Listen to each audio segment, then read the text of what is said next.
that the sun would rise from the west.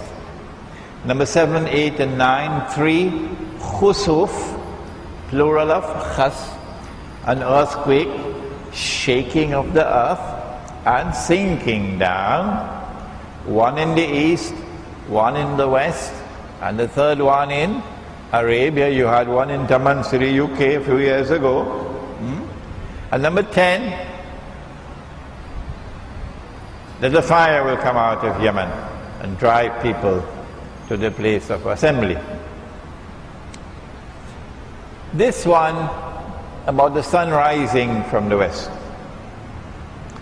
I am getting lots of emails, so many, from people who are presenting so much sophisticated argument concerning polar magnetism and providing evidence that one day the earth is going to stop spinning in the direction it is now spinning and is going to spin in the opposite direction. I am not stopping you from having that view. That's your choice. It is just that I differ with you. Am I not allowed to differ? Huh?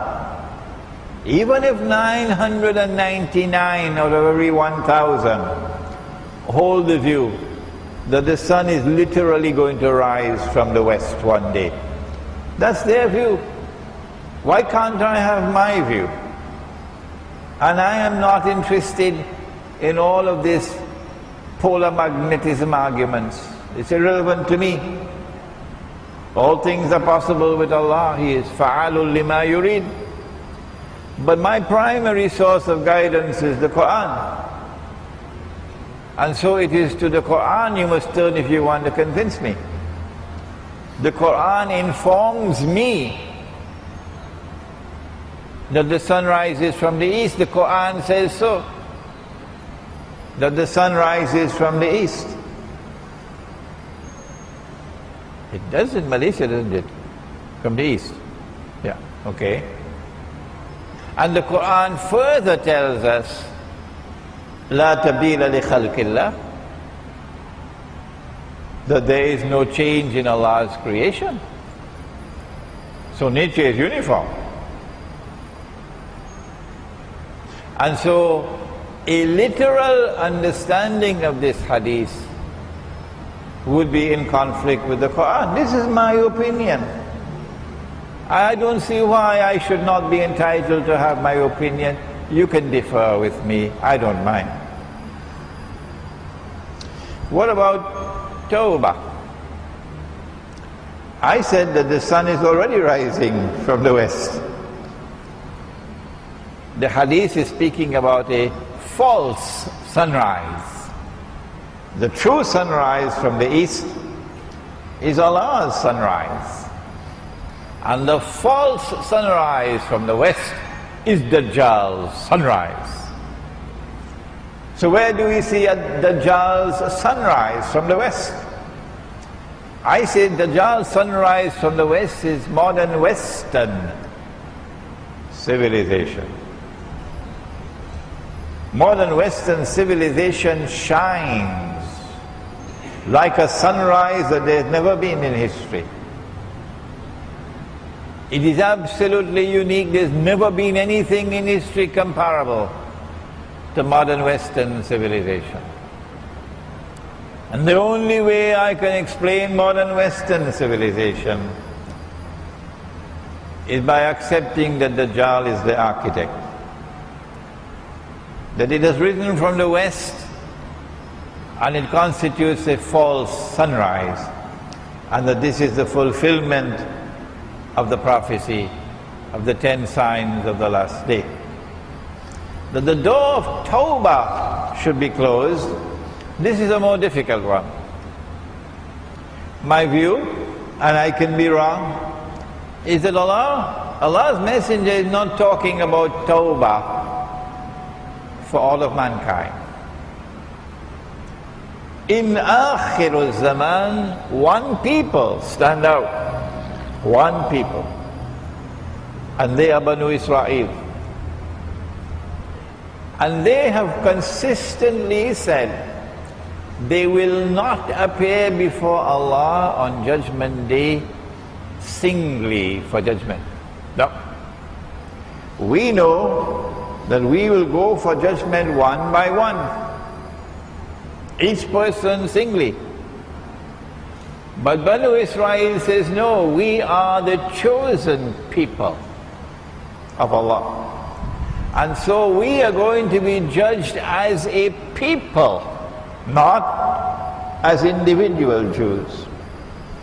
And as a people we'll get salvation, and as a people we'll all enter into Jannah. So it is as a people that the door to Tawbah is now closed for you. And now Tawbah is available only for individuals, not for the community. And Allah knows best. Can we consider HAARP, H-A-A-R-P, as Dajjal's means on controlling the weather? Oh yes, no doubt. The Prophet said that Dajjal is going to control the weather. He caused the rain to fall, and he stopped the rain from falling. And so the Western control over weather today is certainly the fulfillment of that prophecy about Dajjal's control of the weather. But you cannot accept that unless you also accept that Dajjal has been released. Okay? Modern medical treatment and medicine. That's another hadith, not the one about weather. The other hadith, and you're lucky I can't stop to ask you questions, you're lucky tonight. The other hadith is that Dajjal is going to chop a man in half. You heard it? Yeah. He's going to chop a man in half and then bring him back to life. And when he does that, now do you believe that I am the Lord? People will believe, they'll worship him now, that he is Allah, because he can chop a man in half and bring him back to life. But Dajjal is already doing that. And people are already worshipping him instead of Allah. Go to any hospital today and you see the surgery. Heart transplant, kidney transplant. Tomorrow it might even be brain transplant. It is equivalent to chopping a man in half and bringing him back to life. And then the shirk. People would say, if you turn off that life support machine, he will die. And the hospital will tell you he will die, because the hospital wants, the hospital, the longer the machine goes on, the more money they make. And you will believe it. How can I turn off the machine? If I do it, he'll die. Well, you dumb. You are now believing that the life and death is in the hands of the machine. The machine decides who will live, and the machine decides who will die. But we Muslims have a different belief from that nonsense. We believe that life and death are in Allah's hands. None can die unless Allah ordains death. None will live unless Allah ordains life. And yet you say, if he didn't have that operation, he would be dead. If we didn't take him to that hospital, he would be dead. If he didn't have this treatment from this doctor, he would be dead. And in the process, you commit shirk. You're worshipping Dajjal without even knowing that you're doing it. Next question, there are ahadith in Sahih Bukhari and Sahih Muslim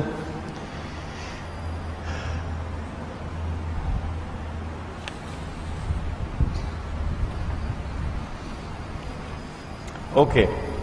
He wants to know what criteria do I use for choosing some ahadith pertaining to Akhirul Zaman and to interpret and explain them and not mentioning other ahadith.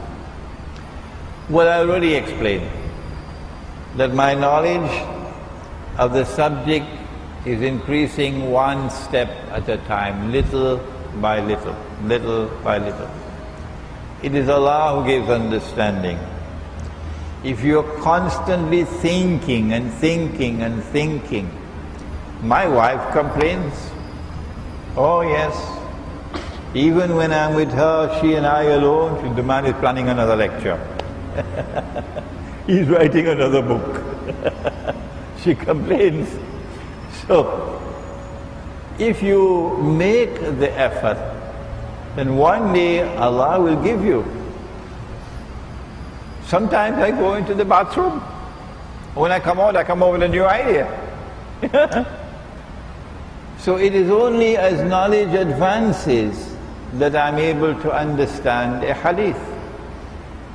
And if I do not speak on a hadith, the implication is that I'm not as yet comfortable that I penetrated that hadith. There is a well-known Sahih hadith in which the Prophet ﷺ said that you're going to make an alliance with Rum. Is it in Surah Rum?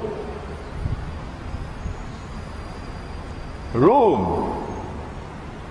And in that surah we are told at the very first ayah that Rum was defeated. Rum was defeated. Did you hear that?